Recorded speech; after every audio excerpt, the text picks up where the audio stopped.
Raid in France est entré dans sa 3e journée et entre la tête de la course et le reste des équipes, les écarts sont importants. Mais le tracé de ce 3e jour, jalonné de longues sections, promet encore une belle bataille au classement. 3e jour de course, si tout se passe bien, on est sur un grand VTT qui leur fera découvrir la haute montagne en VTT avec le tunnel du Parpaillon à 2600 mètres. Vraiment une ambiance très haute montagne en vélo, assez magnifique, qui permet aussi de passer de la vallée de la Durance à la vallée de l'Ubaye et qui va nous emmener jusqu'aux portes du Mercantour, au lac des Sagnes. Endroit absolument magnifique où à ce moment-là, ils partiront pour un long trek qui les fera de nouveau basculer dans une autre vallée, la vallée du Var, qu'on suivra quasi jusqu'à la fin de la course.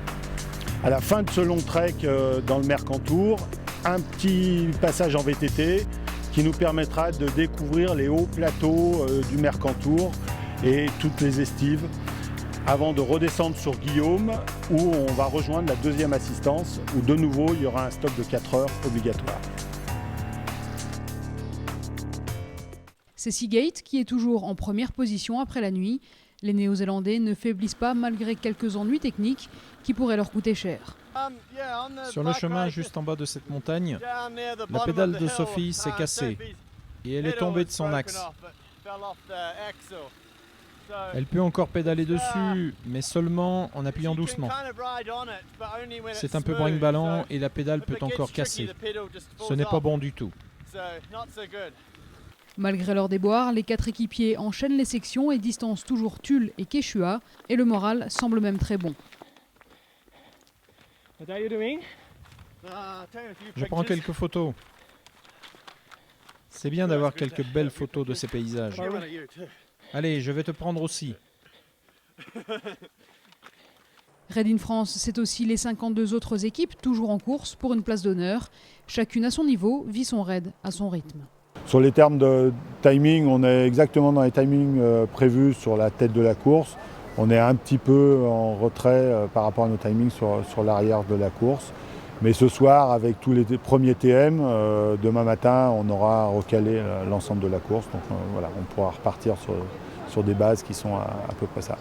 Après, devant, ça va quand même très vite et voilà, c'est assez impressionnant puisque les timings qu'on avait mis, c'était quand même des timings pour nous qui étaient des choses pas inaccessibles mais qui étaient quand même compliquées. Et pour l'instant, je crois qu'ils sont passés avec 4 minutes de retard sur le timing qu'on avait fait à Josier. Donc vraiment, voilà. Le gros de la course s'est concentré autour des sections de navigation ce lundi. Au départ du raft, c'était l'affluence et l'appréhension se faisait sentir avant d'embarquer sur le Guil et son parcours très exigeant. Ça va être vraiment la limite de la formation qu'on a reçue, quoi. Ça va être la même difficulté que l'endroit où je me suis fait mal, quoi. Ça va être le même style. On en a fait tous une fois, tous ensemble. C'est connu, hein. Donc ça va être rock'n'roll. À Montpellier, on fait beaucoup de raft. Le coup de pagaie est moins assuré et chaque équipe passe tant bien que mal cette difficulté. Pour tous, l'objectif de cette journée était de rallier l'aire de transition située à la fin de la section de kayak.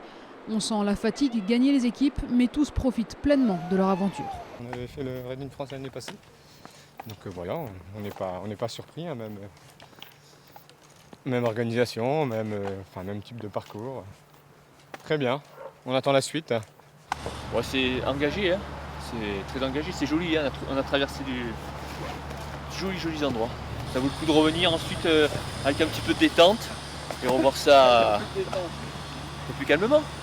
Ouais, c'est vraiment back to nature, hein. C'est la dernière section là pour arriver ici sans prendre la route, c'était chaud. Dans l'île La Rivière, elle est bien fraîche.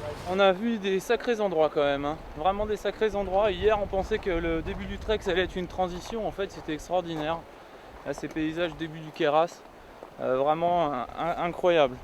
Puis après, le raft, oui, un niveau auquel on n'a pas l'habitude d'aller. Donc bon, ça a été des sensations un peu particulières, un petit peu de peur aussi par moment quand même. Un petit peu de peur. Mardi, la tête de course affrontera une grosse journée de trek et de kayak avec une longue navigation sur le Var.